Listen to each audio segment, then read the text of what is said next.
34वीं कक्षाएं हमने पढ़ ली है, 35 में हमारा प्रवेश हुआ है अभी। तो अब कठिनाई ये आ रही है हमारे सामने कि संस्कृत की पंक्तियां भाष्य के रूप में जो उपलब्ध है उनको समझने में हमें कठिनाई है। हमने आज से एक नई शैली बनाई है जिससे विषय को समझने में हमें सरलता रहेगी। उससे पूर्व हम देखते हैं कि संशय में कहाँ कहाँ आप लोगों को कठिनाई आई, पे एक ओवरलुक करते हैं और फिर हम आज के विषय को स्पर्श करते हैं। संशय में जो भाष्यकार के वचन है, 1 मिनट में आप लोग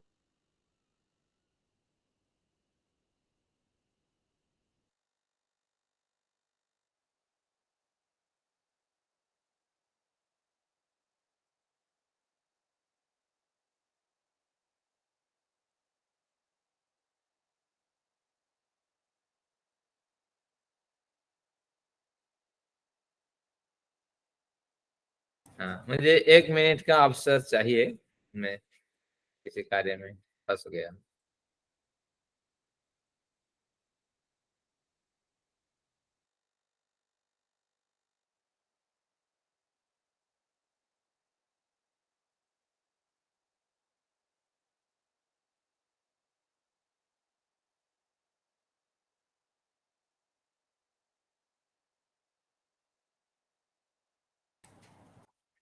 चलिए, क्षमा चाहता हूँ, किसी व्यक्ति की हमने सहायता की, समस्या कुछ थी। अब बात यह है कि हम संशय को एक ओवरलुक में देखते हैं। संशय में कठिनाई कहाँ आई और क्या विषय है। संशय में कोई कठिन विषय नहीं है। संशय 5 आयामों से उत्पन्न होता है, नंबर 1 ये विचार है।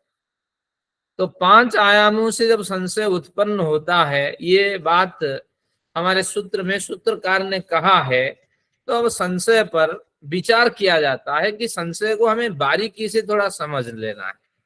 तो इसलिए उन्होंने एक पूर्व पक्षी बना करके सूत्रकार ने, हाँ, 4-5 सूत्र हमारे सामने प्रस्तुत किए हैं। अब देखते हैं उन सूत्रों में क्या क्या विचार है। पहले जो पहला सूत्र था, समानानेक धर्माध्यवसाया दन्यतर धर्माध्यवसाया दवा न संशय, उसमें सूत्रकार स्वयं पूर्व पक्षी बन करके, यहाँ कोई पूर्व पक्षी सिद्धांति कुछ नहीं है, स्वयं सूत्रकार विचार रखते हैं संशय को समझाने के लिए। अगर कोई कहे कि समान धर्म और अनेक धर्म के अध्यवसाय एवं अन्यतर धर्म, यानी दोनों धर्मों में से किसी एक धर्म में अध्यवसाय अगर उत्पन्न होता है, यानी निश्चय उत्पन्न होता है, वहां संशय होता है, इस तरह कोई टिप्पणी करें तो समान धर्म का मतलब स्थाणु और पुरुष, अनेक धर्म का मतलब है कि यहाँ जो पृथ्वी गंधवती है, और अध्यवसाय उन्होंने समान धर्मोपपत्ति, उपपत्ति शब्द जो लगाया था उसके लिए उन्होंने अध्यवसाय शब्द का प्रयोग किया। और अन्यतर धर्म कह करके समान धर्मों में जो 2 धर्म आते थे, उन धर्म में जो अन्यतर धर्म का मतलब दोनों में से किसी एक धर्म में अगर निश्चय उत्पन्न हो जाए तो वहां संशय होता है, इस तरह अगर कोई कहे। तो इस तरह जब विचार उठाया तो यहाँ 2 गलत विचार उठे। समान धर्मोपपत्ति, उपपत्ति शब्द वहां सूत्र में पढ़ा गया था 1:1 के 23 में, तो वहां उपपत्ति की सब जगह उन्होंने अध्यवसाय का प्रयोग कर दिया। अन्यतर धर्म का अपनी तरफ से जोड़ दिया, क्योंकि वहां 5 आयामों में अन्यतर धर्म का कथन नहीं था, क्योंकि समान धर्म, अनेक धर्म और विरुद्ध धर्म और उपलब्धि की अव्यवस्था, अनुपलब्धि की अव्यवस्था, ये 5 आयाम थे। लेकिन उन्होंने इस तरह 2 बदलाव करके विचार रखे। तो फिर उन्होंने इस विचार को रखने के बाद लगातार ही इस पे और 4 सूत्र बनाए। तो एक एक करके उन सूत्रों को समझते हैं। भाष्यकार के चक्र में फंसने के कारण हमें थोड़ी कठिनाई जैसे लगी, कठिनाई कुछ नहीं है। कोई इस तरह तोड़ मरोड़ करके सिद्धांत को अगर प्रस्तुत करे तो आप क्या उत्तर देंगे। इस तरह दूसरा विचार रखा, विप्रतिपत्ति अव्यवस्था अध्यवसायाच। विप्रतिपत्ति यानी विरुद्ध ज्ञान, आत्मा है या नहीं, है वाला का जबरदस्त पक्ष है, बलवान पक्ष है, नहीं वाला का बलवान पक्ष है। स्वयं सूत्रकार कहते हैं, अगर कोई कहे कि आपने जो सूत्र में विप्रतिपत्ति शब्द प्रयोग करके दो उदाहरण दिए हैं, आत्मा है या नहीं, तो उसको भी हम नहीं मानते हैं, क्योंकि अव्यवस्था, विप्रतिपत्ति होने से एक व्यवस्था नहीं बन रही है, तो फिर उस व्यवस्था के अध्यवसाय से संशय उत्पन्न होता है, उस व्यवस्था के निश्चय से संशय उत्पन्न होता है। ऐसा अगर आप कहते हैं, हम नहीं मानते हैं, किसी व्यवस्था के निश्चय होने से संशय कैसे उत्पन्न हो सकता है, व्यवस्था के अनिश्चय में संशय उत्पन्न होना चाहिए। तो इस तरह सूत्रकार ने कभी नहीं कहा। सूत्रकार ने ये कहा कि विप्रतिपत्ति की स्थिति में एक विशेष धर्म की अपेक्षा होती है, तब जाके संशय की निवृत्ति होती है। लेकिन उन्होंने उसको विप्रतिपत्ति के साथ अध्यवसाय शब्द को लगा दिया। तो फिर उन्होंने तीसरा सूत्र दिया, कोई इस तरह आक्षेप करे, विप्रतिपत्तो च संप्रतिपत्ति, विप्रतिपत्ति अपने आप में संप्रतिपत्ति है, क्योंकि विप्रतिपत्ति भी एक व्यवस्था से बंधी हुई है, संप्रतिपत्ति भी एक व्यवस्था से बंधी हुई है। जहां विपरीत ज्ञान है वो विपरीत व्यवस्था से है, जहां उत्तम ज्ञान है उत्तम व्यवस्था से है। तो यहाँ फिर संशय कैसे? तो इस तरह उन्होंने तीसरे सूत्र में अपने विचार रखे। फिर उन्होंने अत्यंत संशय करके चौथे सूत्र में बताया, चौथा सूत्र में कहा, अव्यवस्थात्मनि व्यवस्थितत्वात्, अव्यवस्थात्मनि व्यवस्थितत्वात् च अव्यवस्थायाः, यानी अव्यवस्था भी उसी को, तीसरे सूत्र को और थोड़ा खोला कि अव्यवस्था भी अपने आप में व्यवस्थित है, और अव्यवस्थाया में आपको संशय नहीं करना चाहिए। बस इसी तरह उन्होंने कहा कि इस तरह कोई आपके प्रश्न पर, आपकी परिभाषा पर, आपके सिद्धांत पर अपनी तरफ से कुछ लगा करके कहीं कहीं आपको क्या ना विरुद्ध हेतु प्रस्तुत करके, कहीं कहीं छल, वाक्छल के जरिए इस तरह अगर आपके विचारों को तोड़ मरोड़ दे तो आप क्या उत्तर देंगे? तथा अत्यंत संशय तद्धर्म सातत्यापत्य, कहते संशय पे संशय नहीं हो सकता, क्योंकि इस तरह अगर आप हर वस्तु पे संशय करेंगे 5 आयाम बना के, तो हमेशा संशय बना रहेगा। तो इस तरह उन्होंने 5 सूत्र दिए, और ये उनके सूत्रकार के अपने विचार थे। फिर भाष्यकार ने इस पे एक एक विचार, दो विचार, फिर कुछ अपने विचार, इसको खोलना था तो खोल कर वो परेशान रहे। फिर सूत्रकार ने कहा कि इस तरह अगर आक्षेप आए, आप कुछ भी करें आक्षेप तो होगा ही। एक सूत्र आता है व्यक्ति विवेक नामक एक ग्रंथ में, धर्मा मैडम शायद पढ़ी होंगी, नहीं पढ़ी होंगी, वो ट्रेडिशनल संस्कृत में, तो वहां लिखते हैं ग्रंथकार कि कोई ऐसा व्यक्ति नहीं जिस पर टिप्पणी ना होता हो, कोई ऐसा सिद्धांत नहीं जिसपे वचनीयता, बोलने की निंदा जिसकी ना होती हो। सूर्य उदय होता है, लेकिन बहुत लोग सूर्य को निंदा करते हैं, सूर्य की निंदा करते हैं, और बहुत से ऐसे प्राणी हैं सूर्य को सादर ग्रहण करते हैं। तो उसका उदाहरण है, चोर सूर्य की हमेशा निंदा करता है, हाँ, और जल्दी वो सूर्य रात में भी उसको प्रकाश जैसी स्थिति दिखाई देती है, तो वो बड़ा गुस्सा करता है कि रात है तो पूरी अंधेरी होना चाहिए ना, रात में फिर दिखाई के क्यों देता है? क्योंकि आंखों की रेटिना जो है वो अंधेरे में भी एक मार्ग ढूंढ लेती है। तो इसीलिए चोर भी दुखी होता है, आपके जो बल्चर नक्टर्नल एनिमल्स होते हैं वो भी दुखी होते हैं, दिन में दुखी होते हैं सूर्य के उदय होने पर। तो इसीलिए चोर भी दुखी होता है, और नक्टर्नल एनिमल भी दुखी होते हैं। बहुत से ऐसे प्राणी हैं जो रात में ही भोजन ग्रहण करते हैं, वो भी दुखी होते हैं। तो इसीलिए हर सिद्धांत में कुछ ना कुछ वचनीयता है। तो सूत्रकार ने अपने ढंग से कहा, अगर मेरे सूत्र को तोड़ मरोड़ कर कोई इस तरह प्रस्तुत करे तो आप क्या समाधान देंगे? तो कोई बलवान यहाँ पक्ष नहीं था, तो इसलिए सूत्रकार ने कोई बड़ा समाधान नहीं दिया। सूत्रकार ने कहा कि इस तरह तोड़ मरोड़ करो मत करो। देखिए 6 नंबर सूत्र से समाधान दिया कि यथोक्ताध्यवसायादेव तद विशेषापेक्षात् संशये ना संशयो नात्यंत संशयो वा, जो अत्यंत संशय और असंशय, संशय का स्थल नहीं है और अत्यंत संशय बना रहेगा, इस तरह आपने जो पक्ष लगाया उसका समाधान केवल इतना सा है, तद विशेषापेक्षात, आपने विशेष अपेक्षा वाला शब्द ग्रहण नहीं किया, उसको संगति नहीं बैठाई उस शब्द को की, तभी जाके आपको संशय में कठिनाई दिखाई पड़ी। तो इसलिए यथोक्त अध्यवसायत, आपने जो अध्यवसाय किया, जो कथन किया, तो उसमें विशेषापेक्ष शब्द जोड़ने से सबका समाधान हो जाता है। तात्पर्य ये हुआ कि समान धर्म की उपस्थिति में जब संशय उत्पन्न होता है, विशेष प्रमाण तर्क बाद की सहायता आप ले समाधान ढूंढिए। जब विशेष धर्म की उपस्थिति हो, वही प्रमाण तर्क और बाद की सहायता ले। जहां भी प्रतिपत्ति विरुद्ध धर्म की उपस्थिति हो, वहां भी विशेष की अपेक्षा ले। जहां उपस्थिति की अव्यवस्था, वहां भी अपेक्षा लें, और अनुपस्थिति की अव्यवस्था, वही अपेक्षा लें।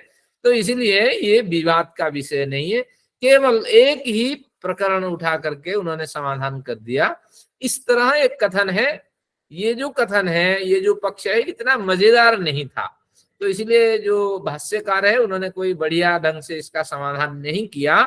केवल आपको समझना है इतना कि कोई छल करके, कौन सा छल है, वहां समान उपपत्ति की जगह अध्यवसाय लगा करके उन्होंने यहाँ वाक्छल किया, और फिर अपने सिद्धांतों को तोड़ मरोड़ करके जो अव्यवस्था है वो उत्तम व्यवस्था है, जो संप्रतिपत्ति है विप्रतिपत्ति, वो संप्रतिपत्ति है, इस तरह विरुद्ध हेत्वाभास का प्रयोग करके उन्होंने निरर्थक चर्चाएं की। वितंडा यहाँ बड़ी है, तो 3 यहाँ सिद्धांत हमने जो पढ़े हैं उसका लागू हुआ, छल का लागू हुआ, हेत्वाभास का लागू हुआ, वितंडा का लागू हुआ।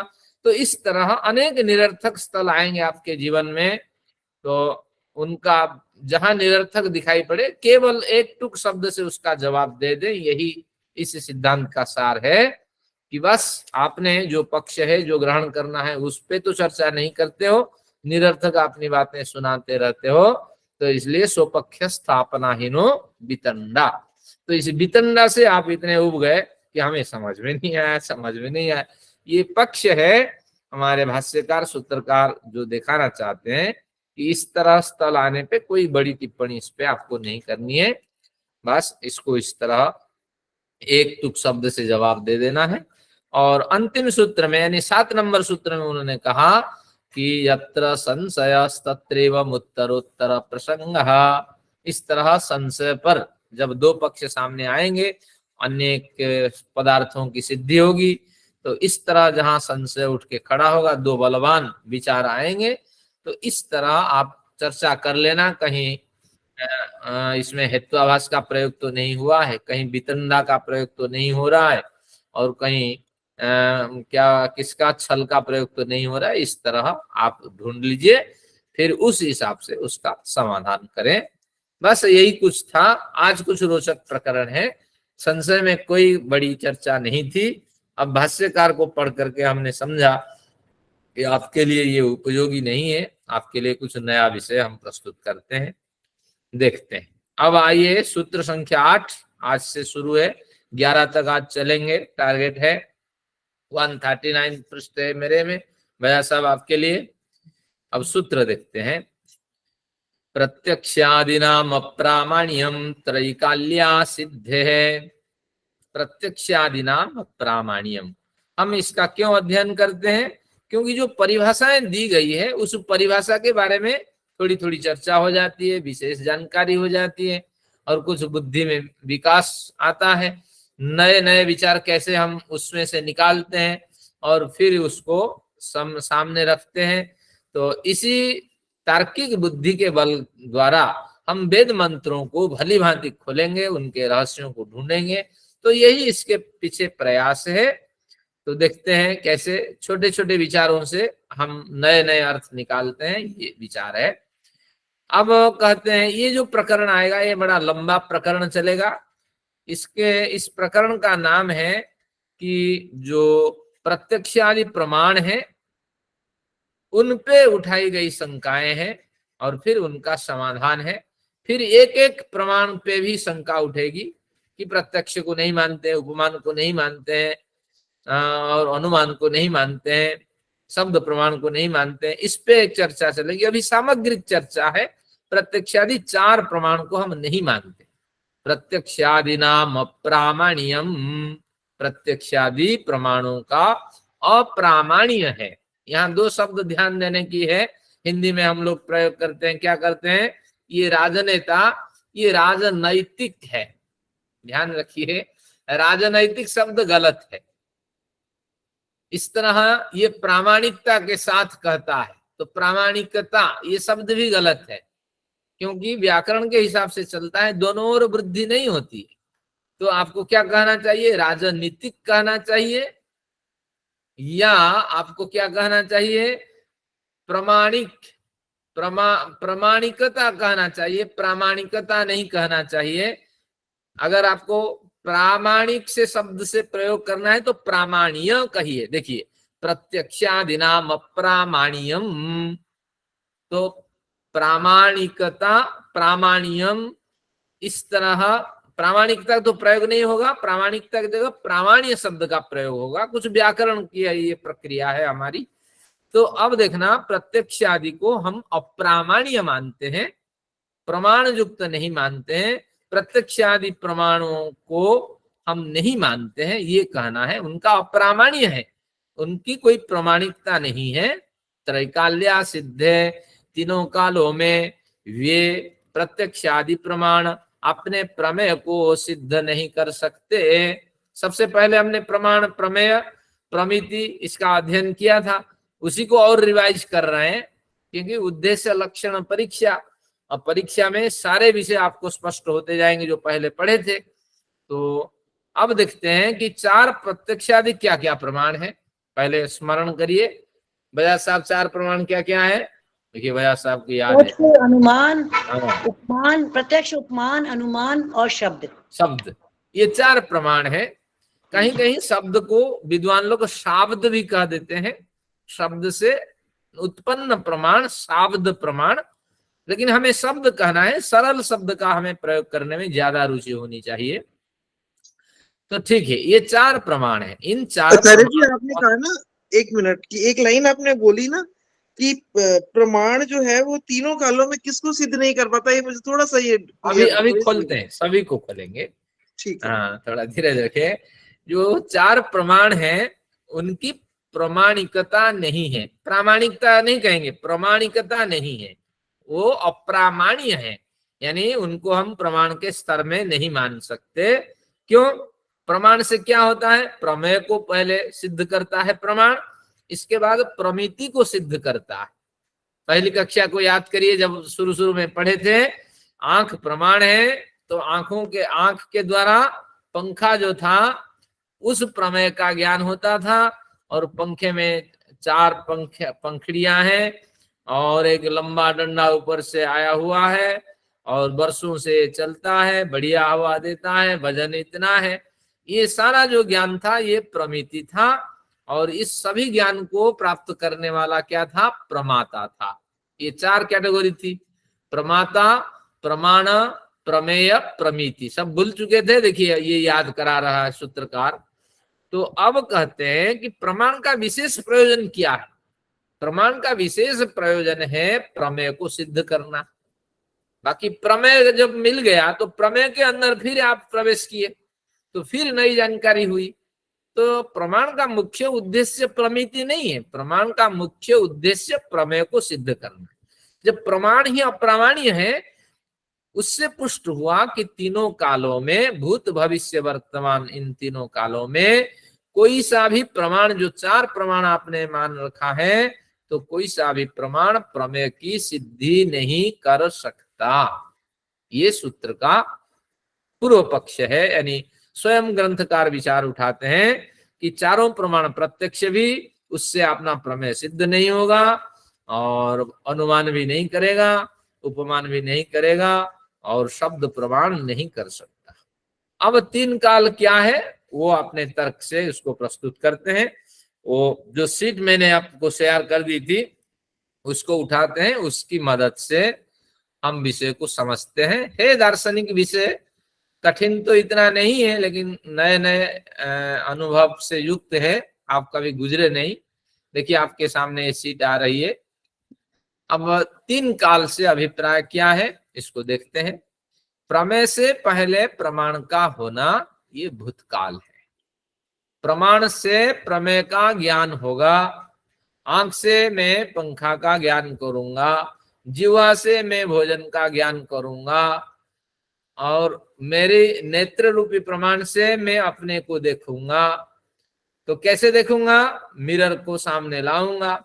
तो पहले नेत्र रूपी प्रमाण से मिरर का प्रमेय होगा, और फिर मिरर रूपी प्रमेय के माध्यम से उप प्रमाण के माध्यम से मैं अपने को देख पाऊंगा। तो इस तरह प्रमाण से प्रमेय का ज्ञान होता है। अब देखते हैं वो 3 काल क्या मानते हैं कि प्रमेय से पहले प्रमेय प्रमुख है तो प्रमाण का होना, प्रमाण अगर पहले रहे बाद में प्रमेय का ज्ञान हो तो इस स्थिति को हम भूतकाल मानते हैं। भूतकाल क्यों? क्योंकि भूतकाल में ही प्रमाण है। प्रमाण भूतकाल में होने पर किसी भी प्रमेय को पुष्ट नहीं कर सकता, ये उनका पक्ष है। पक्ष को समझिए। अब देखते हैं प्रमेय के पश्चात प्रमाण का होना भविष्यत काल। प्रमाण जो है वो अगर बाद में हो, यानी पहले प्रमेय का ज्ञान हो गया आपको, अब प्रमाण की कोई आवश्यकता ही नहीं है, क्योंकि प्रमेय तो आप जान चुके हैं। ये प्रमाण क्या करेगा अगर भविष्य काल में कोई प्रमाण आपको मिले? तो इसलिए ये प्रमाण जो है प्रमेय का ज्ञान नहीं करा सकता। तीसरा पक्ष है प्रमाण के साथ साथ प्रमेय के साथ साथ प्रमाण का होना, ये वर्तमान काल का पक्ष है। तो तात्पर्य ये हुआ कि तीनों कालों में प्रमाण को आगे पीछे हम करके, तीनों कालों में प्रमाण को आगे पीछे करके प्रमेय का ज्ञान हम प्राप्त नहीं कर सकते, ये सूत्रकार का कहना है। इसको बारीकी से समझते हैं। थोड़ा हम क्या करते हैं, इसी सीट से गुजरते हैं फिर भाष्य को पढ़ते हैं। अब कठिनाई कुछ नहीं होगी। अब सारांश क्या है? इन तीनों कालों में प्रत्यक्षादि प्रमाण द्वारा प्रमेय पदार्थ की सिद्धि नहीं होती है, ऐसा हम मानते हैं। अगर हम ऐसा माने तो आपका क्या उत्तर होगा? एक पक्ष इस तरह उन्होंने खड़ा कर दिया। अब एक एक को हम समझते हैं सूत्र।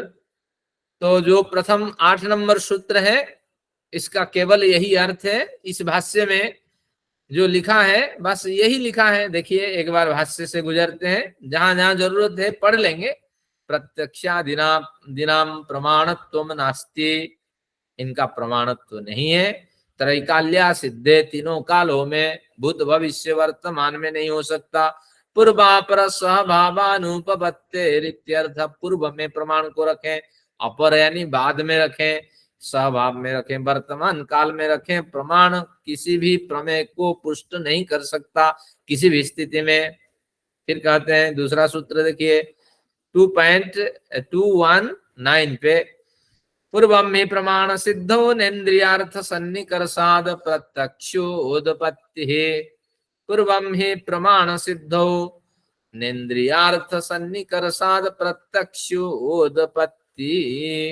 पूर्वम ही प्रमाण स्थितो, प्रमाण को पहले हम रखते हैं। पहले प्रमाण है तो प्रमेय का कैसे ज्ञान होता है? तो वही पंक्ति ऊपर की पहली पंक्ति हमने उठाई, यहाँ जो हमने लिखी थी। देखिए प्रमेय से पहले प्रमाण का होना ये भूतकाल, मानी प्रमाण अगर भूतकाल में है तो प्रमेय को सिद्ध नहीं करेगा। कैसे? उसका उदाहरण देते हैं। देखिए ज्ञान जो है वो प्रमाण है, और ज्ञान से किसका ज्ञान होता है? ज्ञेय का ज्ञान होता है। ज्ञेय यानी ज्ञान से अर्थ का ज्ञान होता है। जब आपको शब्दार्थ का ज्ञान हो गया और वो ज्ञान अंदर है तो इसी तरह शब्द आपके सामने आएंगे तो अर्थ आपको स्पष्ट हो जाएगा। तो ज्ञान रूपी प्रमाण से आपने उस विषय को समझा। तो यही है, ज्ञान प्रमाण है, और ज्ञान प्रमाण होने से ज्ञान से जो प्राप्त होता है वो ज्ञेय है। यहाँ हम अर्थ मान लेते हैं, किसी विषय को हमें समझना है। राम का क्या अर्थ है? ना जो हृदय में सबका रमण करे वही राम है। तो इस तरह ज्ञान, राम के संबंध में प्राप्त ज्ञान, और उस ज्ञान से हृदय में रमण करने वाला परम पिता ही राम है। यह अर्थ हमने समझा, यही अर्थ प्रमेय है। तो ज्ञान को प्रमाण मानते हैं, अर्थ को हम प्रमेय मानते हैं। उसी को ज्ञेय भी कह लेते हैं। और अब ज्ञान से क्या अभिप्राय है, ज्ञेय से क्या अभिप्राय है? ज्ञान में कुछ विशेष जानकारियां हम इकट्ठा करते हैं। ज्ञान क्या है ना, फंक्शनल यूनिट नहीं है। जैसे विद्वान कहते हैं, विद्वान शब्द का क्या अर्थ है? जानकार रखने वाला। विद्वान साधक नहीं होता है, केवल जानकारियां इकट्ठा करता है, बांटता है, लिखता है और उसको स्मरण करता है। तो विद्वान निकृष्ट स्तर का होता है। विद्वान विशेष रूप से जानकारी रखने वाला शास्त्रों का। तो कुछ विशिष्ट जानकारियां ज्ञान से इकट्ठी होती है और ज्ञान से जब आप ज्ञेय तक पहुंचते हैं, ज्ञेय यानी प्रमेय को प्राप्त करते हैं, तो उसका प्रमेय का क्या नाम है? पूर्व संग्रहित ज्ञान का सबोध क्रियान्वयन। जैसे आपके पास ज्ञान है, आपने ज्ञान के अनुरूप आचरण किया, समय पे आपने शया त्याग किया, नियम का पालन किया, उत्तम भोजन ग्रहण किया, तो शरीर की सुरक्षा के लिए आपने प्रयत्न किया, तो ये सब आपका ज्ञेय के स्तर में आता है। तो ज्ञान से ज्ञेय की प्राप्ति होती है, प्रमाण से प्रमेय की प्राप्ति होती है, ये सिद्धांत है। अब हम उदाहरण आपके सामने रखते हैं, सूत्रकार अभी रखने वाले हैं। भाष्यकार, पुष्पों की गंध आदि विषय का प्रत्यक्ष ज्ञान हमें हुआ, 10 बार 15 बार कभी हुआ है। उसकी तीव्र स्मृति प्रमाण के रूप में हमारे अंतःकरण में मौजूद है। बाद में क्योंकि हमें भली भांति पता है कि जलेबी की खुशबू कैसी है, बजाज साहब सुन के बता देंगे। हाँ, बजाज साहब कहते हैं मैं तो बता दूंगा, क्योंकि मौसम जलेबी और पकोड़े की है। नहीं तो जलेबी की गंध भी हम बता देंगे, पकोड़े की गंध भी हम बता देंगे, और दुर्गंध की स्मृति भी है, दुर्गंध भी बता देंगे। तो तात्पर्य ये हुआ कि ये सारा ज्ञान पहले हमारे अंदर मौजूद है। ज्ञान यानी प्रमाण, पहले हमारे अंदर ये सारे ज्ञान मौजूद है। कैसे मौजूद है? ना स्मृति के रूप में मौजूद है। तीव्र स्मृति हर ज्ञान की, ये हर पदार्थ की तीव्र स्मृति जिन जिन से हम गुजरे हैं हमारे अंदर मौजूद है। यानी ज्ञान तो पहले मौजूद है।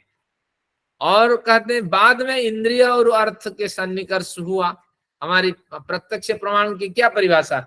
इंद्रियार्थ सन्निकर्षोत्पन्नम। इंद्रिय और अर्थों के सन्निकर्ष संयोग से हमें ज्ञान उत्पन्न होता है, वही प्रत्यक्ष है। अगर चमेली के फूल हमारे सामने आया, गुलाब का फूल आया, चमेली की गंध अलग है, रात की रानी वाली फूल जो बाला फूल है उसकी गंध अलग है। तो जब वो गंध हमारे सामने आई तो उस गंध को हमने भांप लिया, ये चमेली की गंध है, ये गुलाब की गंध है, ये रात की रानी की गंध है। जब भांप लिया, अब आप कहते हैं इंद्रिय और अर्थों के सन्निकर्ष से। पूर्व पक्षी ने कितना बढ़िया विचार रखा, देखिए इसको, कि यानी आप कहते हैं कि चमेली फूल के संस्पर्श से आने से हमें पता लगा ये चमेली फूल की सुगंधी है। ये ज्ञान आप भ्रांति में रहते हैं, लेकिन ये गलत है, क्योंकि चमेली फूल की भी बात आप कर लेते हैं, गुलाब की बात कर लेते हैं। तात्पर्य ये है कि गुलाब फूल की सुगंधी का ज्ञान आपके अंदर पहले से मौजूद है, चमेली फूल की सुगंधी का ज्ञान पहले आपके अंदर मौजूद है। उसी ज्ञान से आप क्या करते हैं? ज्ञेय की उपस्थिति होते ही आप अनुमान लगा लेते हैं कि ये इसकी गंध है, ये इसकी गंध है। तो अब आपसे प्रश्न किया जाता है कि आपने कहा कि जैसे इंद्रिय और अर्थों का सन्निकर्ष होगा ऐसा आपको ज्ञान होगा। भले ही चमेली की का संस्पर्श न हो, लेकिन आप कह सकते हैं ना, चमेली की गंध इस तरह होती है, नींबू का जो स्वाद है इस तरह होता है, जलेबी का स्वाद इस तरह होता है, रसमलाई का स्वाद इस तरह होता है। आप मन से कल्पना कर सकते हैं या नहीं? अगर कर सकते, यहाँ कौन सा इंद्रिय और अर्थों का सन्निकर्ष हो रहा है?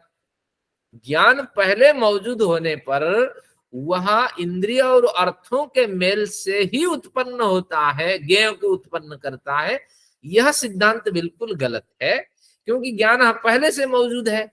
जब मौजूद है और इंद्रिय अर्थों के सन्निकर्ष से ही प्रत्यक्ष ज्ञान होगा, ये जो लक्षण आपने दिया है ये निरर्थक है, हम नहीं मानते। बात समझ में आई या नहीं? पहले पूछते हैं हमारी अनुराधा जी से, समझ में आया विषय या नहीं। हमें चमेली फूल, गुलाब फूल की कोई आवश्यकता नहीं है, लेकिन उसको कुछ आया समझ में कि आपकी अगर पहले से तीव्र स्मृति होती है, चित्त में संस्कार होते हैं पहले ही, कई कई जन्मों के होंगे, तो अब आपको जो वाकई आपने फूल देखा, फिर आपको इंद्रिय और अर्थ का सन्निकर्ष हुआ, इंद्रिय और वस्तु के सन्निकर्ष से, इंद्रिय और वस्तु के सन्निकर्ष से आपको फिर दोबारा ज्ञान हुआ, वही लेकिन वो प्रकट हुआ। उसी स्मृति से वही प्रकट हो गई आपकी स्मृति। ज्ञान की उत्पत्ति नहीं हुई, ज्ञान की उत्पत्ति अभिव्यक्ति नहीं हुई। अभिव्यक्ति हुई। हाँ, यही समझ में यानी आया ज्ञान मुझे। पहले मौजूद था, हमने हाँ जी, हाँ आगरा जी, हाँ कभी देखा था, लेकिन आगरा का ज्ञान विद्यमान है हमारे पास। तो पूर्व ज्ञान की स्मृति से भी हम क्या कर लेते हैं, अनुस्मृति कर लेते हैं। आगरा के ताजमहल ऐसा है, इस तरह एंट्री है, इस तरह एग्जिट है, देखने वाली चीजें हैं, वहां दूसरी तरफ नदी है, ये सारी स्मृति हमारे यहाँ अटखेलियां भरती है। तो पर आचार्य जी, हमें थोड़ी पता चलता है कि हमने कोई पिछले जन्मों में कोई ऐसी चीज पहले कभी नहीं, देखी या की पिछले हुई। जन्म का नहीं, हमको अभी हमें तो अच्छा अभी का ही ना, इसी जन्म का ही है। हाँ, अच्छा, तो अभी तो पूर्व पक्षी के तो विचार है पहली बार, इसमें। तो पहली बार तो कभी आपने जब पहली बार किसी बचपन में पहली बार जब किसी फूल की सुगंध देखी होगी, तो पहली बार कभी तो होगा ना वो, तो तब स्मृति कहाँ से आ जाएगी जब पहली बार होगा तो। नहीं नहीं, स्मृति को सक्रिय होने में टाइम लगता, 7-8 साल के बाद स्मृति सक्रिय होने लगती है, उससे पूर्व भी स्मृति में रहती है बहुत सी स्मृतियां। चलिए हम तो विषय को समझते हैं। तो ये इस तरह। आचार्य जी, हाँ जी, पहले प्रमेय होगा तभी उसका प्रमाण करेंगे ना, प्रमेय नहीं। पहले होगा।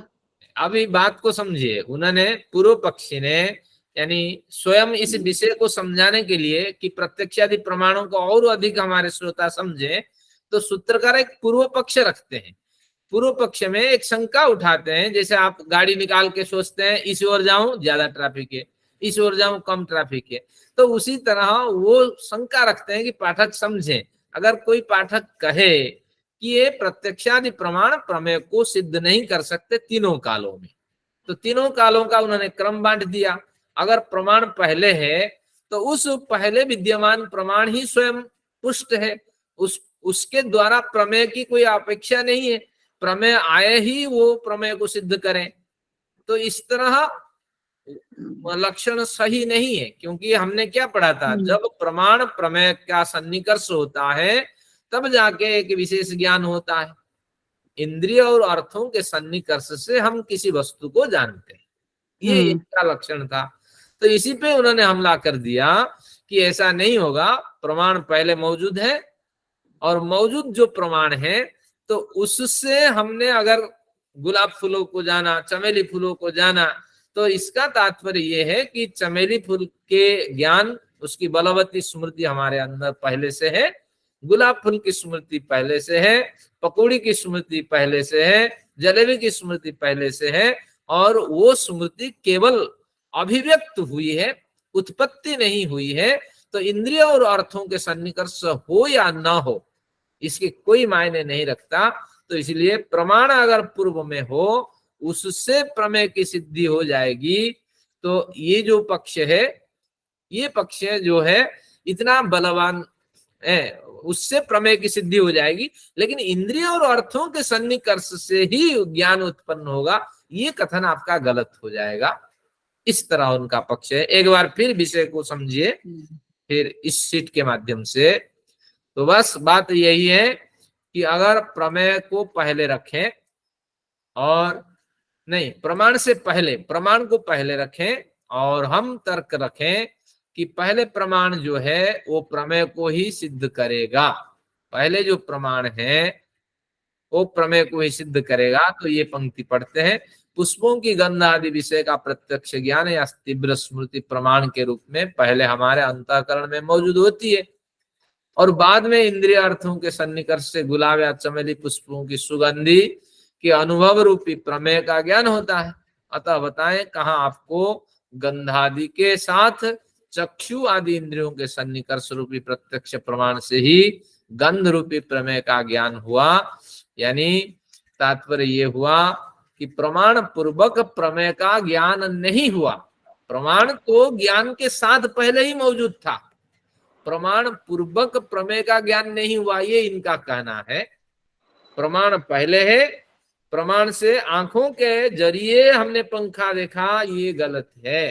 पंखे की सारी स्मृतियां पहले हमारे अंदर मौजूद है, हमें प्रमेय की आवश्यकता ही नहीं, ये इनका कहना है। तो प्रमाण पूर्वक, प्रमाण पहले होने से ही प्रमेय का ज्ञान होता है, ये जो आपने तर्क रखा है, या सन्निकर्ष होते ही ज्ञान होता है, ये जो तर्क रखा है गलत है। प्रमाण के अंदर ही प्रमेय सूक्ष्म होके विद्यमान रहता है, इस तरह उन्होंने एक पक्ष रखा। तो यानी प्रमाण भूतकाल में हो तो वह भूतकाल में स्थित प्रमाण प्रमेय को सिद्ध नहीं कर सकता। प्रमाण ही अपने आप में गर्भित प्रमेय वाला होता है, और प्रमेय के सन्निकर्ष को उसको कोई आवश्यकता नहीं है, किसी को देखने के बाद ही ज्ञान होगा ना। इस तरह उन्होंने बुद्धि का विकास किया। अब इन चर्चाओं से गुजरे, फिर कुछ नया ज्ञान मिलेगा। तो एक बार इस सेंटेंस को रिपीट कर दीजिए कि भूतकाल में स्थित प्रमाण, फिर आपने जो बोला ना कभी वो भी, हाँ एक बार, भूतकाल में स्थित प्रमाण कभी भी इंद्रिय और अर्थों के सन्निकर्ष से उत्पन्न प्रमेय को सिद्ध नहीं कर सकता।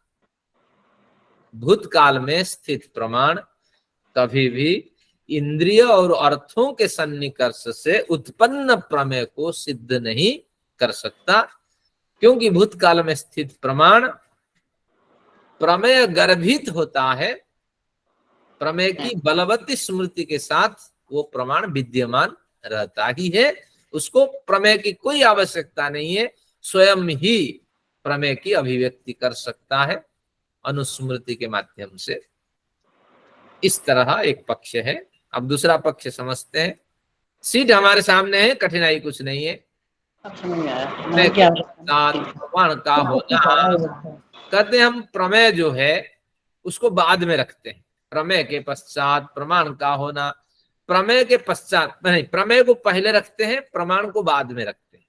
बाद में रखते हैं यानी भविष्यत काल में प्रमाण, पहले प्रमेय का ज्ञान हो जाए हमें, और प्रमेय का ज्ञान हो जाने के बाद हमें प्रमाण से कोई मदद मिलने वाला है। इस तरह अगर पक्ष रखें, क्योंकि पहले क्या बात थी कि प्रमाण और प्रमेय के साथ साथ मिलने से ज्ञान होता है। अब उसको वो टुकड़ों में बांटते हैं। अब कहते हैं कि प्रमाण पहले है, प्रमेय की उसको आवश्यकता नहीं। अब कहते हैं अगर प्रमेय को पहले रख दें, प्रमाण को बाद में रख दें, तो अब तर्क देखते हैं। पहले प्रमाण के होने पर प्रमेय की कभी भी सिद्धि नहीं होगी, प्रमाण के न होने पर, क्योंकि प्रमाण से ही प्रमेय का ज्ञान होता है। अगर हमारे अंदर गुलाब की स्मृति है, चमेली की स्मृति है, तो कभी प्रमाण प्रमेय का संबंध तो हुआ होगा, वो स्मृति प्रमाण में विद्यमान है। लेकिन अगर आप कहेंगे कि प्रमाण को बाद में हम देख लेंगे, पहले प्रमेय का ज्ञान हो जाए, पहले पंखे का ज्ञान हो जाए, पहले घड़े का ज्ञान हो जाए, तो ये भावना अगर रखेंगे, और ज्ञान का जो साधन है जिससे ज्ञान होगा, इसको कैसे चलाना, इसका व्यवहार कैसे होना, इससे क्या क्या फायदा है, ये ज्ञान जब तक नहीं होगा तब तक आप कहेंगे कि हमने भली भांति पंखा एसी सब जान लिया, टीवी कैसे चलता है ये भी जान लिया। ये तर्क आप नहीं रख सकते। प्रमाण पूर्वक ज्ञान ही प्रमेय कहलाता है। इस पे आप अंडरलाइन करेंगे कि प्रमेय क्या है। प्रमाण पूर्वक, पहले अगर प्रमाण है तो उससे जो ज्ञान मिलेगा वो प्रमेय है, ये सिद्धांत है। कुछ उदाहरण से गुजरते हैं, फिर समझ में आएगा। सहस्त्रधारा उत्तराखंड की खंड का एक जल प्रपात है। पुलिया राजस्थान का एक जल प्रपात है। शिव समुद्रम कर्नाटक का जल प्रपात है। और प्रकाश बिखरने वाले अनेक महाकाशीय पिंड आकाश में है, और प्रकाश रहित बड़े पिंड है, पृथ्वी आदि पिंड है। पृथ्वी, मंगल, बृहस्पति, शुक्र, ये सब प्रकाश रहित पिंड है। तो ये सभी पिंड हजार वर्षों से पहले मौजूद थे ही, पर इनके बारे में कोई कुछ नहीं जानता था। ये पिंड सारे क्या कहलाएंगे? प्रमेय कहलाएंगे। इनके बारे में कोई कुछ नहीं जानता था, जब मनुष्य था ही नहीं, इनके बारे में खोज कौन करे। ये जलप्रपात भी चल रहे थे, और साथ में ये बड़े बड़े पिंड महाकाश में चक्कर लगा रहे थे। कोई इसके बारे में जानता ही नहीं था। प्रमेय तो विद्यमान थे ही। जब मनुष्य धरती पे आए तो उन्होंने अपने नेत्रों से और मन रूपी प्रमाण से इनका परीक्षण किया, फिर इनका नामकरण किया, ये सूर्य, ये चंद्र है, सहस्रधारा, चुलिया है, शिव समुद्रम है। तो इसीलिए पूर्व पक्षी ने जबरदस्त हमला किया, कहा कि अगर आप प्रमेय को पहले रख देंगे तो वो इसी तरह होगा जैसे महाकाशीय पिंड पहले विद्यमान थे, कोई नामकरण नहीं था। जब हमने एक एक को देखा, सूर्य, सूर्य शब्द का क्या अर्थ है? सरतीति सूर्य। आप कहते हैं सूर्य कांस्टेंट है, ऐसा नहीं, उसकी जो धातु है वो कह रहा है सरकता है। सूर्य इतनी तीव्रता से सरकता है कि हमारे सौर जगत में विद्यमान जितने पिंड है उसके बराबर सरक नहीं पाते। तो इसलिए ध्यान रखना कि ये सारा जो नामकरण है उनके अध्ययन और प्रमाण के आधार पे मनुष्यों ने किया है अपने नेत्रों से, और अपने मन रूपी प्रमाणों को इकट्ठा करके उन्होंने जाना है। तो तात्पर्य ये हुआ कि प्रमाण पूर्वक ही प्रमेय का ज्ञान होना चाहिए। अगर आप कहेंगे कि भविष्यत काल में स्थित प्रमाण प्रमेय को सिद्ध कर लेगा तो ये आपका कथन गलत है। बात समझिए, प्रमाण पे ही टिप्पणी कर रहे हैं, प्रमाण को जबरदस्त वो खिंचाई कर रहे हैं। प्रमाण को पहले रखते थे तो उससे उत्तरवर्ती प्रमेय को नाकार दिए, अब प्रमाण को बाद में रखते हैं, कहते हैं बाद में स्थित प्रमाण कभी भी पूर्व स्थिति प्रमेय को सिद्ध नहीं कर सकता। तो इसलिए भविष्यत काल में स्थित प्रमाण जो है वो प्रमेय को सिद्ध नहीं कर सकता। जो प्रमाण लक्षण आपने दिया है वो गलत दे दिया है, तो ये पक्ष भी खंडित हो गया। आइए सूत्र को देख लेते हैं। 2.1.10 नंबर सूत्र, फिर आगे चर्चा करते हैं। सूत्र को समझते हुए चलते हैं। अब देखिए, हाँ 10 नंबर सूत्र पे आइए। पश्चात सिद्धो न प्रमाणेभ्य प्रमेय सिद्धि, कोई बड़ी बात नहीं है। पश्चात सिद्धो, प्रमाणों को अगर पीछे रख दें, पीछे सिद्ध करें प्रमाणों को, तो क्या होगा? पश्चात सिद्धो, इनकी पश्चात सिद्धि हो जाने पर प्रमाण सिद्धो, इनकी पश्चात सिद्धि हो जाने पर न प्रमाणेभ्य प्रमेय सिद्धि, ये प्रमाण प्रमेय को सिद्ध नहीं कर पाएंगे। आगे देखते हैं 11 नंबर सूत्र पे क्या कहते हैं, पहले इसको देखते हैं। 3 कालों में सिद्ध नहीं करेगा, वर्तमान काल। अगर ऐसा माना जाए कि प्रमेय और प्रमाण साथ साथ सिद्ध होते हैं, अभी हमने पढ़ा कि प्रमाण पूर्वक प्रमेय का ज्ञान होता है, अगर ऐसा माने तो भी हम नहीं मानते हैं, इसमें तर्क देते हैं। देखिए, अगर ऐसा माना जाए तो 5 ज्ञानेंद्रियां हैं आपके, और उनके हर एक का एक एक विषय है। आंख जो है वो रूप को देखता है, कान जो है शब्द को सुनता है, जीवा जो है रस को चखता है, और क्या है, त्वचा जो है वो विषयों को ठंड गर्म में महसूस करता है। आंख ना, और क्या बचा आपका, नासिका जो है वो गंध को सूंघती है। तो इस तरह हर 5 ज्ञानेंद्रियों के 5 विषय है, और एक जो मन है, मन की सहायता से जो इंद्रियां हैं एक से अधिक विषय को ग्रहण नहीं कर सकती। एक समय में मन की सहायता से इंद्रियां एक विषय का ग्रहण करती हैं। आप खाना खाते हैं, टीवी देखते हैं, ये अक्सर आपके साथ होता है। आप सोचते होंगे दोनों काम हो गया, लेकिन कुछ नहीं हुआ, आप ध्यान नहीं देते। 60 से ज्यादा प्रतिशत आपका फोकस टीवी देखने में रहा और खाने का आनंद आपने नहीं ले पाया। तो गाड़ी चला के जाते हैं, आपके 60% तो फोकस रहा कि सड़क से सही चले जाए, लेकिन इधर उधर आप देखते रहे, लेकिन इसमें 5-10% आपका उसमें एनर्जी लगती रही। तो तात्पर्य ये हुआ कि एक समय में एक वस्तु का ही ग्रहण होता है मन के द्वारा। मन जो है अणु परिमाण वाला है, मन में इतना सामर्थ्य नहीं है।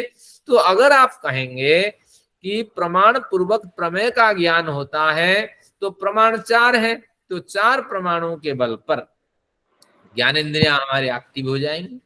अगर ज्ञानेंद्रियां एक्टिव हो जाएगी तो प्रमेय का ज्ञान होने लगेगा। यानी 5 इंद्रियां 5 तरह के ज्ञान एक साथ ग्रहण करेंगे।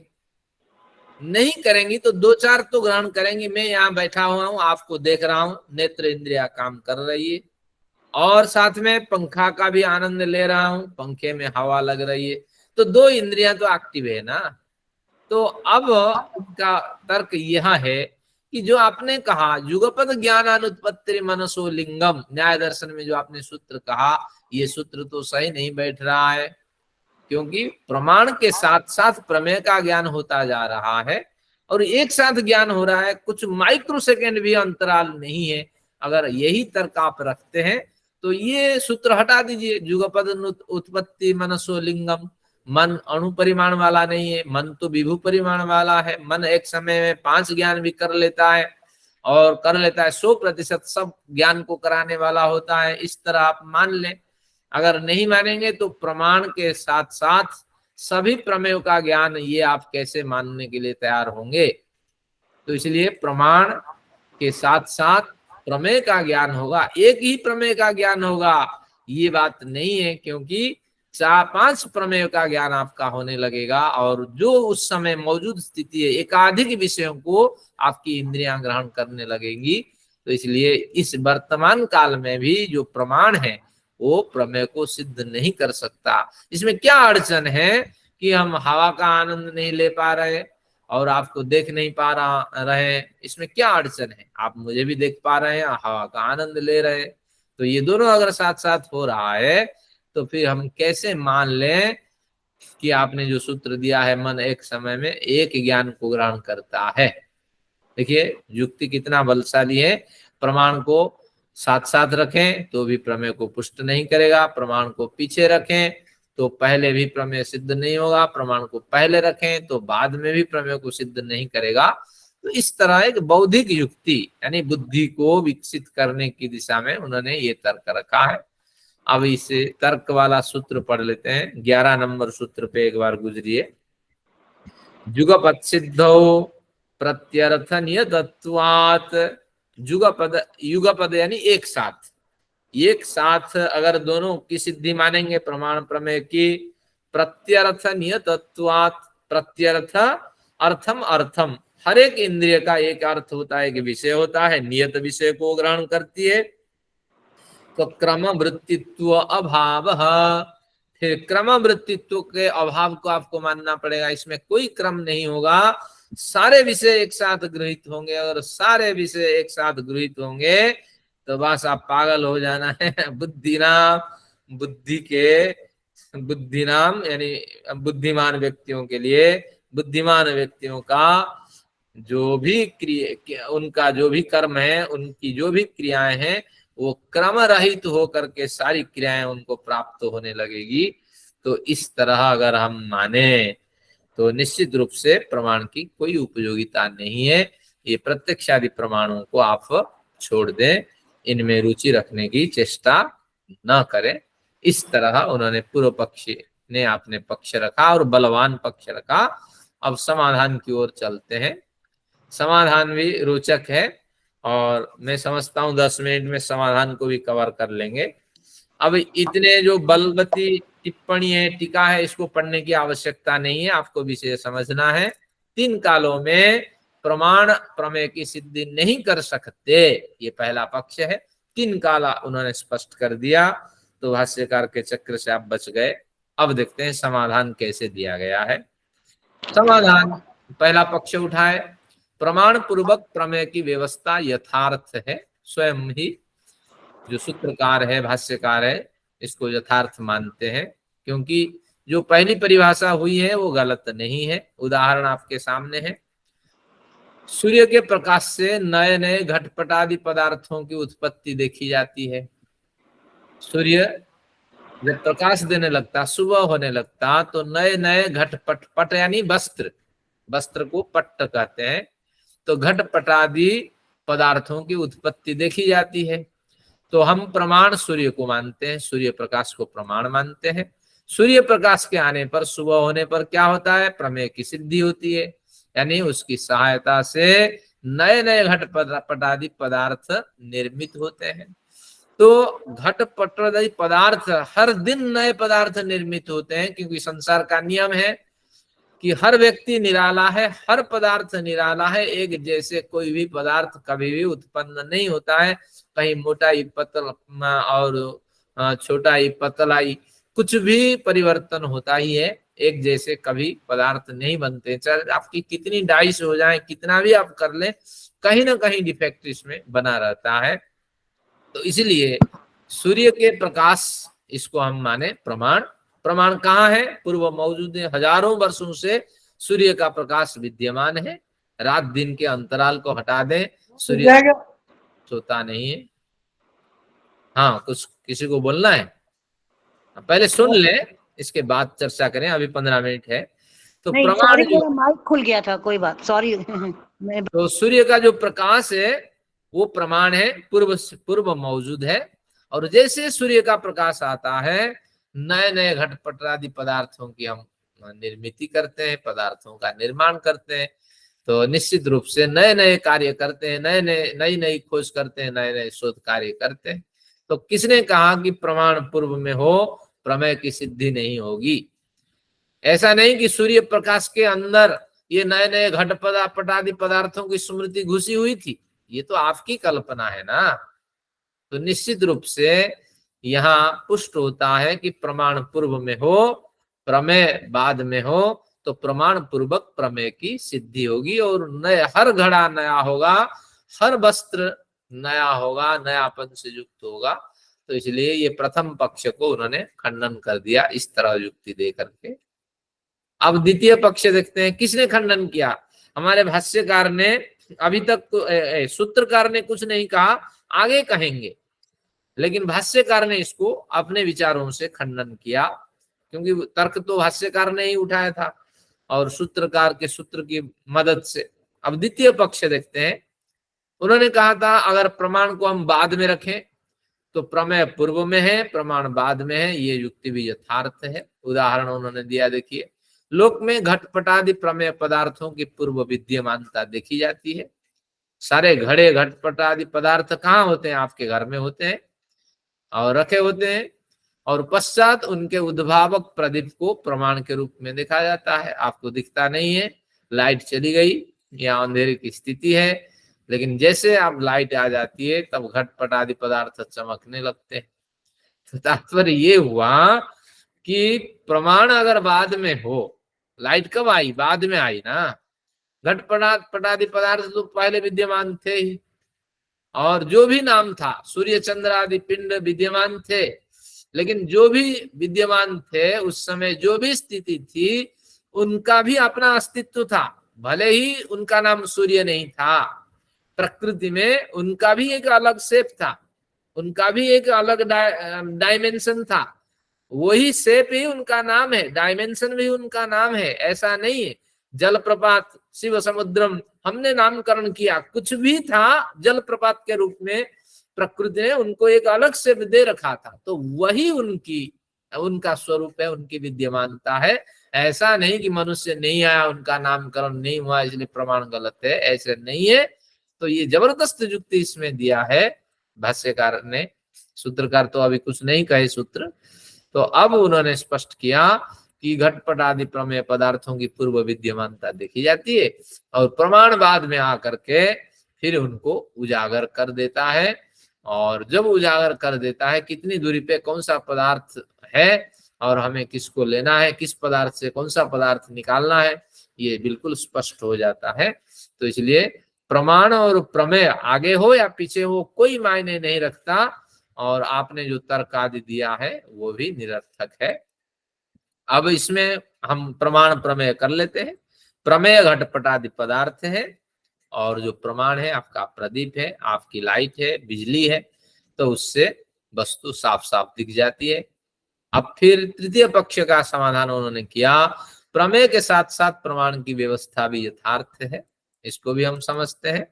धूम से अग्नि का ज्ञान होता है, यहाँ भी बलवान युक्ति है, क्योंकि जहां जहां धूम है और वहां वहां आग होती है, और ये सहचारी नियमों व्याप्ति, साथ साथ ये दोनों चलते हैं। जहां जहां धुआं है वहां वहां अग्नि है, तो इसलिए ये दोनों साथ साथ चलते हैं। आग जलती जाती है, धुआं उत्सर्जित करती जाती है, तो इसलिए ये दोनों साथ साथ। किसने कहा कि प्रमेय के साथ साथ प्रमाण की सिद्धि नहीं होगी?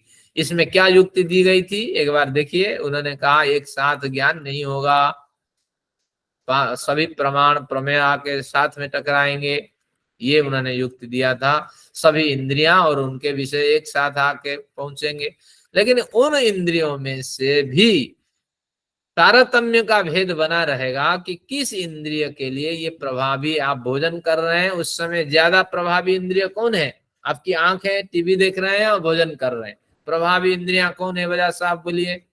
अगर बढ़िया न्यूज, ब्रेकिंग न्यूज पे ध्यान गया तो उस समय नेत्र इंद्रिय प्रधान हो जाएगी। अगर और थोड़ी सब्जी चाहिए, सब्जी बढ़िया बनी है, तो उसमें कौन प्रभाव हो जाएगी? रसना इंद्रिय प्रभावी हो जाएगी। तो उस समय तारतम्य बना रहता है। तो इसीलिए आपका ये जो कथन है सभी इंद्रियां अपने विषय को लेके पहुंचेंगे, ये कथन गलत है। और ये तारतम्य इतनी तीव्रता से होती है, हम समझ नहीं पाते हैं कि हम भोजन प्रमुख इंद्रियों से युक्त हैं या नेत्र प्रमुख इंद्रिय से युक्त हैं। उनका क्रम चलता रहता है। और यही है, जहां जहां धुआं है वहीं वहीं अग्नि है। जो इंद्रिय बलवती है तो उसी इंद्रिय का ही विषय वहां आके प्रकट होता है। तो इसलिए यत्र यत्र धूम तत्र तत्र बन्नी। यहाँ हम करते हैं कि बहुत सी जगह पे हम देखते हैं ऐसे गोलक पिंड है जिसमें धुआं नहीं दिखाई देता है। ऐसा गोलक पिंड है, लोहे का गोलक है, उसमें धुआं नहीं है।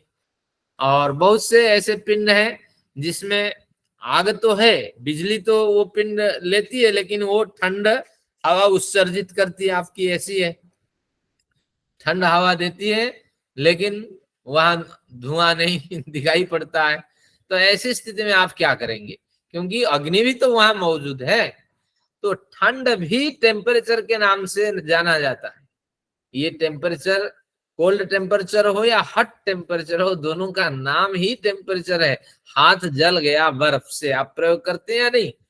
तो इसलिए उसका भले ही एक विपरीत स्वरूप आपको दिखाई पड़े, लेकिन ये आपको समझ लेना चाहिए, जहां जहां धुआं है, जहां जहां धुआं है वहां वहां अग्नि है। घुमा दीजिए, जहां जहां अग्नि है वहां वहां धूम नहीं होगी। लेकिन विशेष अध्यवसाय अगर करेंगे तो वहां भी आपको माननी पड़ेगी। धुआं की एक डाइवर्जन है, धुआं का एक घुमाव है, धुआं का एक विपरीत स्थिति जो टेम्परेचर के बदलाव के साथ आपको मिलती है। अग्नि है ना कोई परिवर्तन तो उसमें है, कन्वर्सन है। और धुआं के रूप में वो कन्वर्सन दिख जाए, और ठंड ताप के रूप में दिख जाए, गर्म ताप के रूप में दिख जाए, धुआं है तो कोई ना कोई परिवर्तन वहां अग्नि है तो कोई ना कोई परिवर्तन आपको उसमें दिखाई पड़ेगा। ये दोनों अग्नि के साथ धुआं हो या परिवर्तन हो चलता रहता है। तो अब सूत्र यही है, यत्र यत्र धुआं, जहां जहां धुआं दिखाई पड़े वहां वहां अग्नि का संबंध होना स्वाभाविक है। ये सहचारी नियम व्याप्ति। अगर धुआं नहीं है तो समझ लेना चाहिए वहां एक परिवर्तन है, ठंड ताप के रूप में या उष्ण ताप के रूप में कोई ना कोई एक परिवर्तन दिखाई पड़ता है। धुआं का उत्सर्जन वहां बंद हो गया है, उसका कन्वर्सन दूसरे रूप में हो रहा है। तो इस तरह ये नियम कभी बदलते नहीं है, शास्त्र के सिद्धांत है। अग्नि है तो कोई ना कोई विकृति है, इस तरह इसका संबंध है। तो उन्होंने समाधान भाष्यकार ने किया, अन्य प्रकार से भी समाधान किया। 5 मिनट लेते हैं, ये प्रकरण को समझ लेते हैं। फिर अभी सूत्र आए नहीं, नए सूत्र, तो इसलिए हम नए सूत्र पे नहीं जाएंगे, भाष्यकार के विचार में जाएंगे। 5 मिनट अत्यधिक लेते हैं, विषय आज स्पष्ट हो जाए। कुछ अन्य प्रकार से भी समाधान दिया भाष्यकार ने, जिनको आप अध्ययन करेंगे। अब उन्होंने कहा, देखिए लोक में प्रमितम इस तरह शब्द का हम प्रयोग करते हैं। इसका अर्थ है इसने मुझे ज्ञान कराया, इसी ने ज्ञान कराया, किसी प्रमेय ने मुझे ज्ञान कराया था। और प्रमीयते, इस समय यह प्रमेय भी ज्ञान करा रहा है और भविष्य में भी यह प्रमेय ज्ञान कराएगा। प्रमेय, प्रमाण से जिस वस्तु को हमने जाना, तो प्रमेय का एक व्यापक क्षेत्र है। प्रमेय किसी भी स्थिति में रहे, प्रमाण किसी भी स्थिति में रहे, दोनों का संबंध इतना घनिष्ठ है, दोनों कुछ ना कुछ ज्ञान आपस में कराते ही रहेंगे। तो इसलिए इसका क्रम कोई निर्धारित नहीं होता है। इस तरह देने के बाद उन्होंने एक बढ़िया युक्ति हमारे सामने रखी। देखिए, क्या पूर्व पक्षी प्रत्यक्ष आदि प्रमाणों की सत्ता मात्र मानकर उनके सामर्थ्य का निषेध करता? उन्होंने पूछा, पूर्व पक्षी से पूछा जाए कि आप प्रमाण को आप मानते हो या नहीं पहले बताओ, या प्रमाण को पूरा नहीं मानते हो, ये आपका पक्ष है। अगर मानते हो तो प्रमाण तो है ही, लेकिन वह किसी प्रमेय को सिद्ध नहीं कर सकता। इस तरह दो पक्ष सामने रखा। आप चाकू को मानते हो या नहीं? चाकू है ही नहीं। कुछ हमारे चाकू होते हैं, सब्जी काटते काटते उसमें धार खत्म हो जाता है, तो उस चाकू से कुछ भी नहीं होता है। एप्पल काटने में भी समस्या होती है।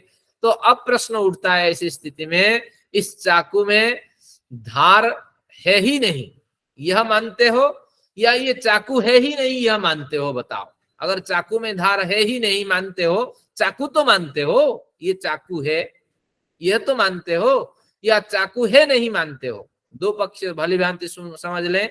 चाकू में धार है नहीं मानते हो, या चाकू तो है ही नहीं ये और कुछ है यह मानते हो? अगर चाकू में धार है ही नहीं मानते हो तो इसका मतलब चाकू तो है लेकिन धारहीन चाकू, इस तरह आप परिभाषा करना चाहते हो। तो उसी तरह यहाँ देखिए कि पूर्व पक्षी से पूछा जाता है कि आप प्रमाण को पूरा नहीं मानते हो। अगर पूर्व पक्षी कहे हम प्रमाण को पूरा नहीं मानते हैं तो एक पक्ष बलवान है। दूसरा पक्ष है आप अगर कहो कि हम प्रमाण को मानते तो हैं लेकिन उस प्रमाण से प्रमेय की सिद्धि नहीं होती है, इस तरह किस पक्ष को आप मानते हो ये बताओ। अगर आप पहले पक्ष लेते हो कि प्रमाण को तो मानते हैं और फिर प्रमाण से प्रमेय की सिद्धि नहीं होती है, तो इसका मतलब है प्रमाण की सत्ता को आप मान ही रहे हो। चाकू धार रहित है, इतना अगर मान लेते हो तो यहाँ पुष्ट हो जाता है ये चाकू तो है, कभी भी इसमें धार बनाया जा सकता है।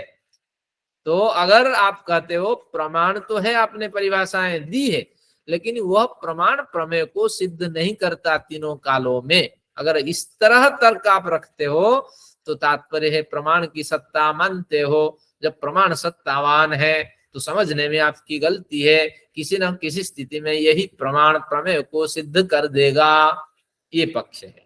अगर आप कहते हो कि परंतु सामर्थ्य का निषेध आप करते हो तो इस विचार से प्रत्यक्षादि प्रमाण तो मानते ही हो, भले ही वो प्रत्यक्षादि प्रमाण सामर्थ्यहीन हो। इस तरह इसका पक्ष रहा। दूसरा पक्ष देखिए, अगर पूर्व पक्षी कहे हम प्रमाण को मानते ही नहीं है, जब नहीं मानते हो तो इसका मतलब ये हुआ कि किस कारण से नहीं मानते हो ना, इन कारणों से हम प्रमाण को नहीं मानते हैं। तीनों कालों में प्रमाण कभी भी प्रमेय को पुष्ट नहीं कर सकता।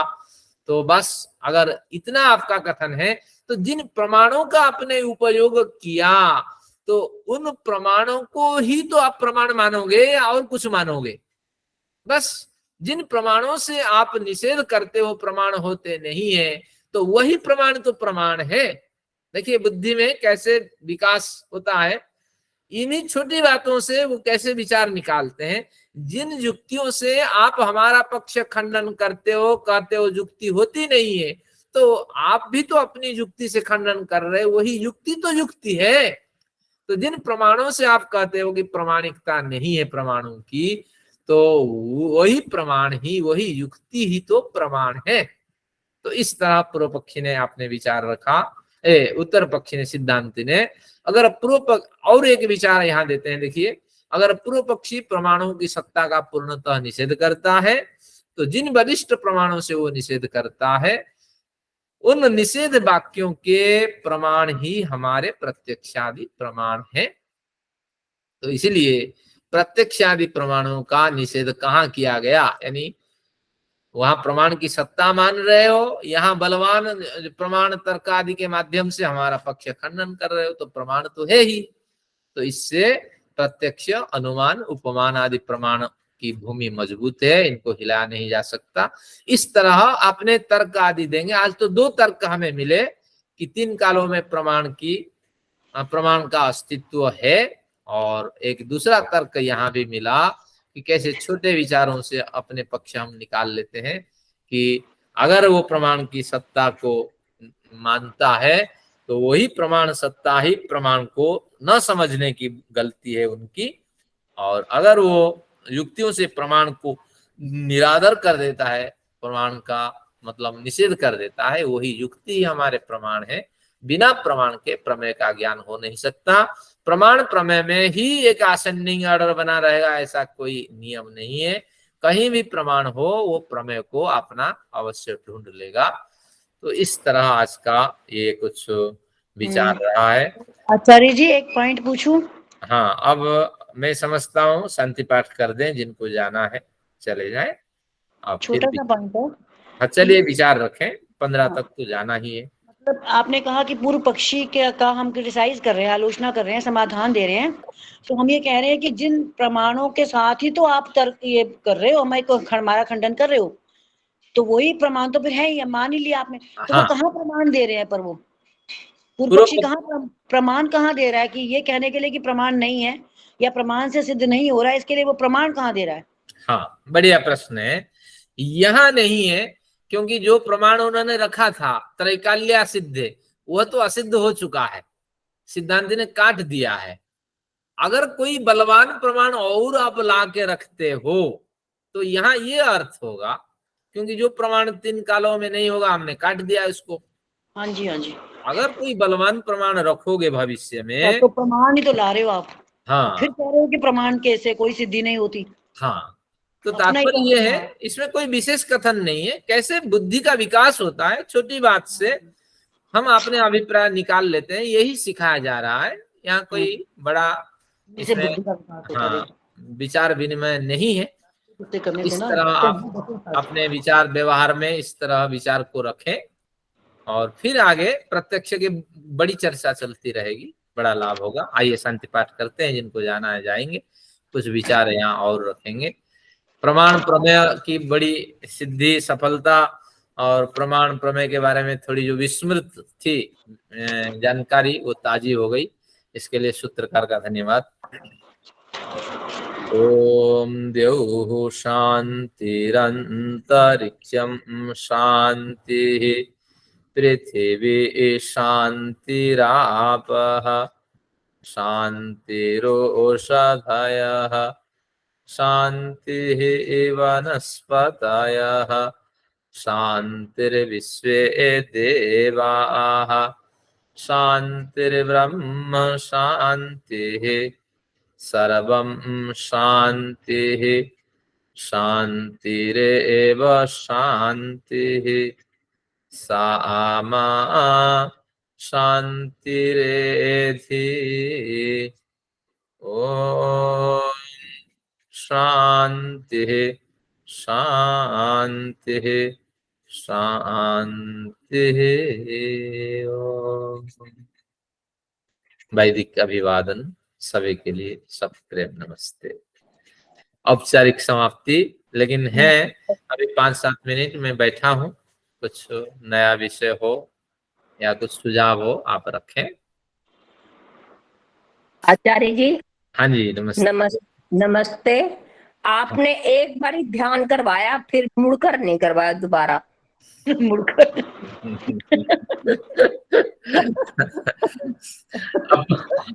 प्रमाण प्रमेय के चक्कर में मुड़ गए। अब इनके अवश्य कराएंगे। अब इनके पास तो प्रमाण है इस बात का कि दोबारा तो नहीं हुआ, ये तो प्रमाण है। प्रत्यक्ष प्रमाण का परीक्षण समाप्त हो जाए फिर एक बार कराएंगे, पूरा एक सत्र लेंगे, थोड़ा आपका अभ्यास चलेगा। जी एक बार नहीं, आपको हफ्ते में एक बार ही, तो हमें 15 मिनट तो देने ही देने। जो आप 8 पढ़ के 15 मिनट का हमारा टाइम देते हैं क्वेश्चन आंसर के लिए, उसमें हमें ध्यान करवाए। हाँ ठीक है, तो ऐसा करते हैं। मुझे मेरा विचार डिफरेंट है। मेरा विचार है कि जब एक काम हम कर रहे हैं तो इंद्रियां एक ही चीज को ग्रहण करेंगी ना, तो हम एक ही को ग्रहण कर ले, वही बहुत है। तो बीच में समाधि ध्यान तो ध्यान तो इंद्रियों को रेस्ट करने के लिए है। समाधि का सेशन फिर बाद में अलग से करो। अनुराधा जी का पक्ष अभी तो सिद्धांत ने खंडन कर दिया। कहाँ खंडन कर दिया? नहीं, कहाँ खंडन किया? मैं तर्क को अभी तैयार हूँ, मैं तर्क को, मैं तर्क हारने वाली नहीं हूँ। अब देखिए ना, पूर्व पक्षी ने कहा था कि 5 ज्ञानेंद्रियों से 5 विषय गृहीत हो जाएंगे एक साथ, तो पूर्व पक्षी ने उसका खंडन कर दिया। सिद्धांत ने कहा ऐसा नहीं है, में भी बना रहेगा बीच बीच में। तो जब बेटा गौण जी जितना हम तारतम्य, पढ़ रहे हैं उसके लिए हमें शांति से सोचना भी तो होता है ना, ध्यान तो सोचना है। तो हाँ, समाधि नहीं, लगा के थोड़ी सोचोगे उसे, तो अगले संडे को अच्छी उपस्थिति होती है, अगले संडे को बीच में थोड़ा सा समाधि। विषय रखेंगे और फिर समय पर आज तो समय हो गया है, अनेक लोगों को अनिच्छा होगी, कई काम करने होंगे। अग्रिम सूचना कि अगले संडे में जैसे शांति पाठ करेंगे 15 मिनट ध्यान सत्र, आगे से यही चालू करेंगे। आचार्य जी आपने एक नोट मैसेज भेजा था कि गीता की क्लास चल रही है आपकी, तो हाँ। सेकंड चैप्टर है उसमें, तो पहले अब ये अभी नोटिस आया, हमें तो पता ही नहीं चला, पहले संडे को 12 से 1 तक है, तो हमें उसके पिछले वाला पहले चैप्टर का आपने कुछ लेक्चर्स, वो कहाँ है उससे पिछला, फिर हमें तो पता ही चलिए नहीं चला, मैं आपने बताया वो ही नहीं। वीडियो भेज दूंगा ग्रुप में, फिर आप उसके जरिए लिंक पे पहुंच जाएंगे। तो फिर आपने पहले क्यों नहीं बताया कि गीता की क्लास आप ले रहे हैं? वो क्या है कि शुरू शुरू में हमने विचार किया था कि इसको थोड़ा बढ़िया ढंग से समझें, और फिर विचार धीरे धीरे बढ़ता चला गया, लोगों की संख्या बढ़ती चली गई, तो फिर मैंने सोचा कि थोड़ा श्रम इसमें भी किया जाए। तो चलिए कोई बात नहीं, पहले चैप्टर में तो खाली वो सेनाएं आई हैं और बीच में रथ खड़ा किया, पहले चैप्टर में तो कुछ खास है नहीं, सेकंड से ही स्टार्ट होती है मेनली गीता। सेकंड में भी फिफ्थ मतलब क्लासेस हो गई है, सिक्स्थ आगे होगी, लेकिन वो तो सारी यूट्यूब में मिल जाती है, कोई ऐसी बात। फिर आप भेज दो, या तो मैं कहाँ यूट्यूब में ढूंढती रहूंगी ना। हाँ ठीक है। सेकंड चैप्टर की भेज दो, फर्स्ट का तो मुझे नहीं चाहिए, फर्स्ट में तो कुछ खास है भी नहीं। वो यूट्यूब में जो एक वीडियो भेज दूंगा, तो उस वीडियो में हाँ लिंक होता है, उसको टच करते ही वो सारे वीडियो दिखा देगा। अच्छा अच्छा, भेज दीजिए कुसुम ऐसा मित्तल तो। मैडम कुछ कह रही हैं। हाँ भेज दीजिए फिर ऐसा। गीता वाला मुझे भी चाहिए। ठीक है, वो वीडियो से आप पकड़ लेंगे, एक वीडियो पे बीच में एक होता है सब्सक्राइबर वाला ऑप्शन, तो उसी बीच में हमारे वीडियो की डिटेल्स होते हैं, उस पे टच करते ही वो प्लेलिस्ट सारी दिखा देगी। अच्छा आपके नाम से खोल रहे हैं सर जी गीता? हाँ, आचार्य देव कृष्ण पे आप खोलेंगे तो भी निकल जाएगी। जी जी मिल जाएगा फिर तो। कि उनके गीता के लेक्चर्स? हाँ, अच्छा, किसी भी जो वीडियो में वैसा हूँ तो उस पे चले जाइए, अच्छा और उसमें हाँ, एक से सारे खुल जाएंगे। बीच में एक आइकन होता है, उसको क्लिक करते ही प्ले लिस्ट आ जाएगी। तो आगे चलिए। तो हर संडे 12 से 1 आप गीता पर लेंगे क्लास? हाँ, वो उस समय सुबह तो आप सब व्यस्त होते हैं, मैं भी व्यस्त होता हूँ प्रवचन आदि, वहां से निवृत्त होके भाग के आके फिर तैयारी करके फिर गीता करना तो आपके लिए कठिन होगा, लेकिन जिस दिन जॉइन कर पाते हैं तो बढ़िया, नहीं तो अगले दिन वीडियो आ जाती है, जान थोड़ी गंवानी है। सेकंड चैप्टर के वीडियोस आप अलग से ही भेज दीजिए, मुझे फर्स्ट के नहीं कोई चाहिए। नहीं, मैं भेज दूंगा अभी सेकंड के 10। वीडियो मुझे भेज दीजिए आप, हाँ कोई बात। और आगे से मैं देख लूंगी, रिकॉर्डिंग सुन लिया करूंगी, 12 से 1 शायद टाइम ना मिले मुझे संडे को, हाँ तो मैं ठीक फिर है, रिकॉर्डिंग सुन लिया करूंगी। चलिए। अब विषय पे आज जो चर्चा हुई है, कुछ विचार रखना है, मनचंदा साहब कुछ विचार रखना है। मनचंदा साहब हमारे पुराने विद्वान हैं और न्यूमरोलॉजिस्ट के बड़े संत आपका बहुत हैं। धन्यवाद।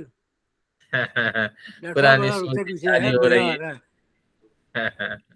बहुत मजा आ रहा है। मैं चलिए। यूएसए से बोल रहा हूँ, मैं अरे यूएस में वाह, हूँ इस टाइम। क्या बढ़िया। आपका तो बहुत बहुत धन्यवाद। ठीक है, चलिए, आज कुछ बौद्धिक व्यायाम हुआ, इस तरह आप सोचे और अपने विचारों से रहस्य निकाल लीजिए, सामान्य चर्चा से, जैसे उन्होंने रहस्य। कहाँ पर है आप? न्यू जर्सी में? नहीं फेयरफैक्स वर्जीनिया। हाँ, यूएस से बोल रहे हैं मनचंदा साहब। चलिए, आज सभी को नमस्कार, आज का सत्र समाप्त, और अगले संडे को हम मेडिटेशन शुरू करेंगे। बहुत बहुत धन्यवाद आपका। ओम सर्वेभ्यो नमः। ओम सर्वेभ्यो नमः। सबको सप्रेम नमस्ते जी। नमस्ते आचार्य जी नमस्ते। नमस्ते। अनुराधा जी नमस्ते। नमस्ते सबको, नमस्ते।